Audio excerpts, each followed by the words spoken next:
بەناوی خۆی بەخشەی میهرەبان ئێمە ئەمڕۆ وەک مڵبەندی هەشتی سۆرانی کۆمەڵی ئیسلامی هەڵساین بە ئەنجامدانی وەرکشۆپێک بە مەبەستی دانانی پلانی ساڵی 2010 من لێرەوە بە پێویستی ئەزانم کە سوپاسی سەرجەم ئەندامام کەم لە سەرجەم ئۆرگانەکان سوپاسی باز مەزانە ڕوستایی بکەم کە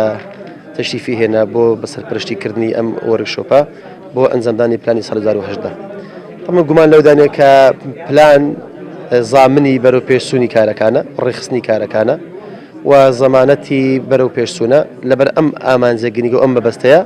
بە پێویستمانزانی کە لە بۆ ساڵی 2010دا پلانێک دابنین بەرچاوی خۆمان ڕۆشن بکەین بە چه ئارەسەیەکە دابڕۆین. من لێرەوە سوپاسی سەرجەم بەشدار بوان دەکەم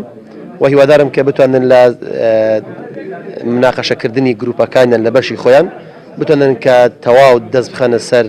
خاڵە بێز و لاوازەکان دەرفەتەکان و کۆسپەکان بۆ ئەوەی بتوانن کە بەرچاوی خۆیان ڕۆشنکەن لە بۆ ساڵی 2010 بەرەو چه ئارەسەیەکە ئەڕۆن.